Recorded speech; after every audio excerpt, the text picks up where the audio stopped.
Go! A weak and wintry sun greeted the competitors on a crisp and clear Saturday morning.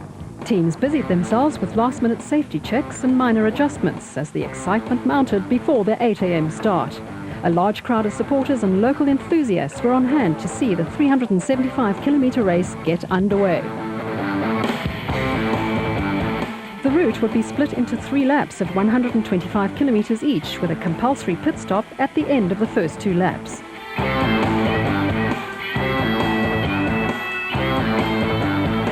Lesotho's King Letsia III honoured the race with his presence and flagged away the first few starters.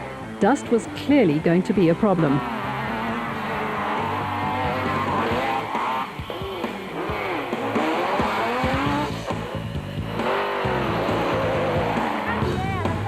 Bevan Bertot led the field away in his I-burst bat and had the early advantage of a dust-free run.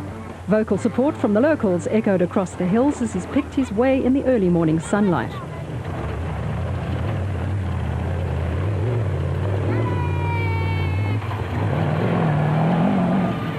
At this stage, there's a certain amount of caution as the driver and co-driver are settling into a rhythm they hope will see them successfully through the day.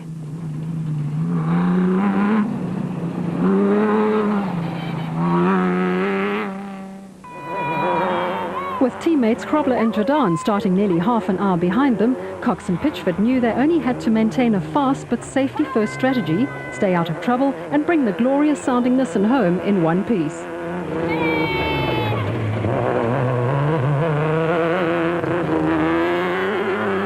Father and son combination Nick and Ryan Harper were looking for a third successive point-scoring result in the Audi V8 engine bat, and their strategy was simply to make it to the finish. Rob and Gareth Walk suffered shock absorber problems in the prologue, which came back to bother them 20 minutes into the first lap. They stopped to remove a broken shock and had a rough ride for the rest of the lap in their super-paved Chenoweth.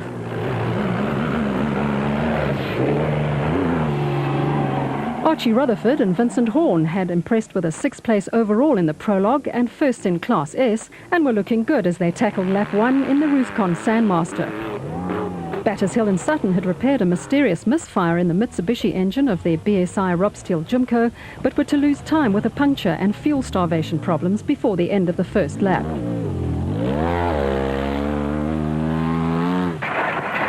Schilling and Davies had made up a place in the Plastotech Aceco and were running 8th on the road and 2nd in Class S behind Rutherford and Horn.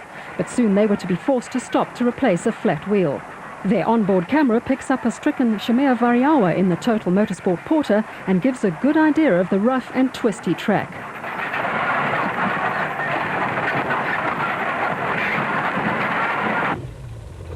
Marsh had dropped behind Schilling after a puncture on the Nashua Mobile bat and was taking it easy to the end of the lap as he only had one spare wheel. Variawa had got going again and was hurrying to make up lost time in the Total Motorsport Porter after passing the Plastotech Aceco.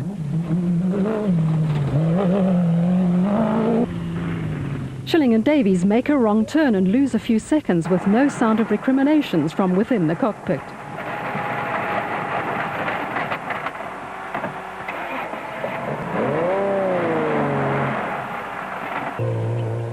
Gavin Cronje and Robin Houghton's Castrol Toyota Hilux 2.7i was still the second production vehicle on the road and 11th overall, but well behind Cox's more powerful Nissan. Hutchison and Ormerod in the Motorite bat close in on Mark Cronje and Birkin in the Castrol Toyota Hilux 2.7i for 12th place overall. Hutchison activates a screamer, a warning device.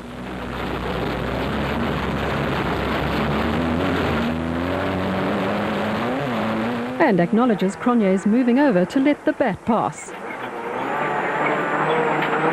Now it's Cronje's turn to eat dust and concentrate on staying on the road under difficult conditions.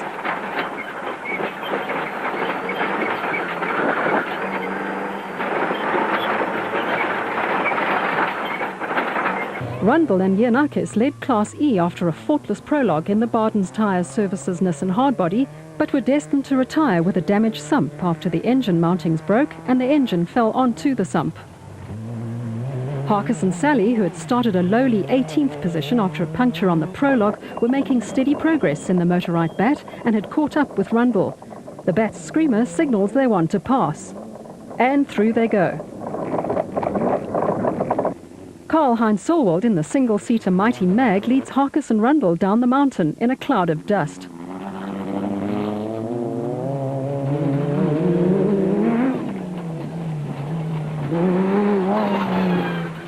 Visibility is extremely limited.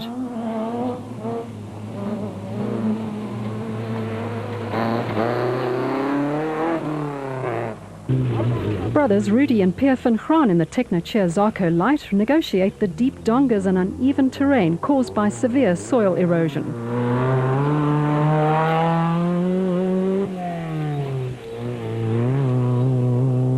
Paolo Piazzomusso and Oki Fari in the Castrol Toyota Hilux were maintaining third in Class D behind the Cronje brother teammates. Close on their heels was the Coca-Cola-backed BB Auto Nissan hardbody of Arnold Duplessis and John Knox.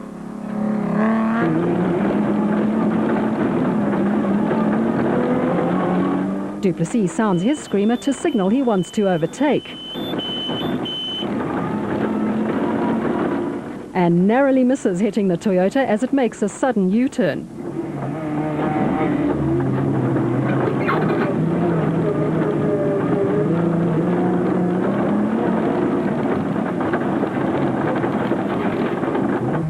While Schilling and Davies replace a flat wheel after hitting a rock, Chris Visser and Jaapie Badenhorst make up a place in the Tyco Trucks Toyota Hilux.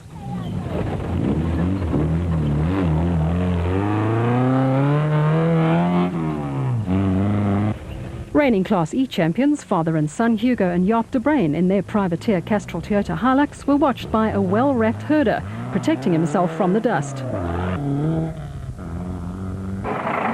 Schilling and Davies get the Plastotech Aceco on the move again as they are passed by the Algoa scrap metal Mighty Mag single-seater of Gary Goldschmidt.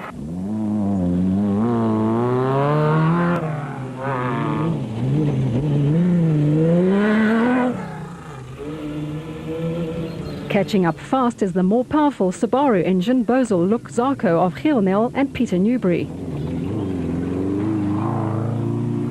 Manfred Schroeder and Alec Harris were taking no chances in the Class D Ford Ranger, aiming just to finish in one piece.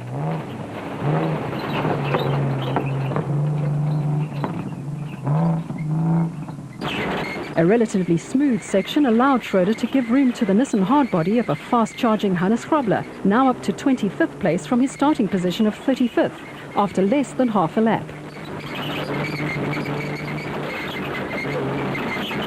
Cox and Pitchford, meanwhile, in the second proudly South African Nissan, were having a trouble-free run and extending their lead in the production vehicle category at the head of the field. They had passed Berthold and Selemalele in the iBurst Bat, who were happy to maintain their lead in the special vehicle category without racing the Nissan.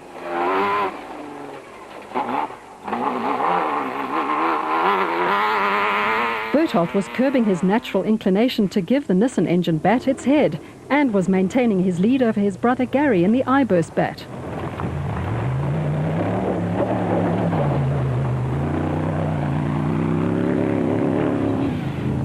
Rutherford and Horn in the Ruthcon Sandmaster were still in a good position to take advantage of any misfortune befalling the four Class A special vehicles ahead of them.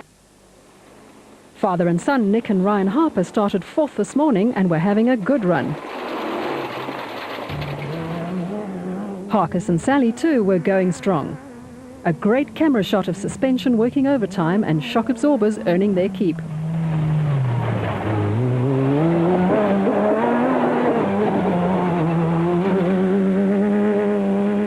Variawa and Van Zyl were still in contention in the Total Motorsport Porter after their unscheduled stop.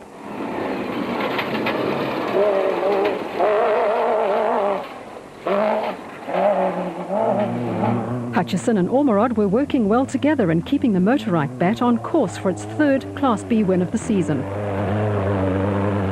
Wheels working hard to get a good grip on the loose, rocky surface. Mark Cronje hard at work behind the wheel of the Castrol Toyota, crossing a high point on the route.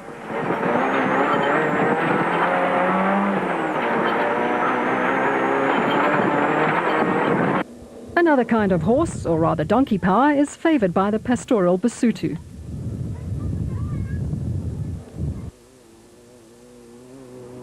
The Van Graan brothers were having a good run in their Techno Cheer Zarko Light, maintaining third position in their class.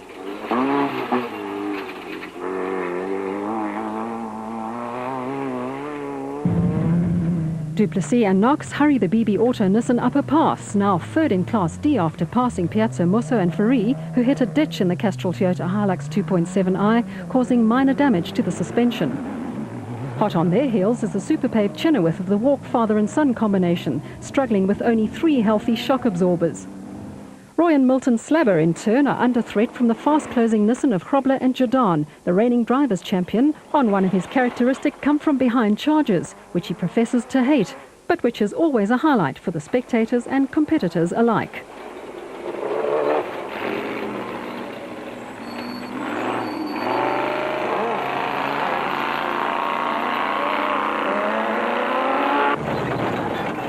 Former Class B champion in his single-seater truggy, Giel Nel is enjoying being in a 2-seater Class A Zarko Light. He says he prefers the companionship as well as the extra power.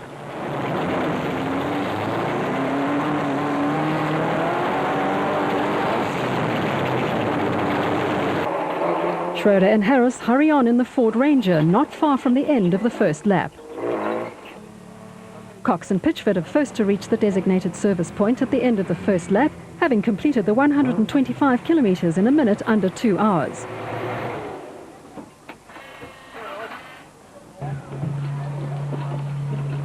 Surprisingly, it's Gary and not Bevan Berthold who leads the special vehicles. It seems Bevan has suffered a flat tyre on the I-burst bat just 6 kilometers from the end of the lap, and he enters the service point third overall and second in the special vehicle category. Gavin Cronje, too, had problems and explains. Well, we started off the morning first in Class D, a minute ahead of second place driver Mark, and maintained that gap for most of the day, or most of the first loop, and 25 k's from the DSP we misread a hoop in the road and got the tail end up and nose dug in and over we went. So the vehicle was quite badly damaged. We managed to get it going again and just brought it through to the DSP and retired it there.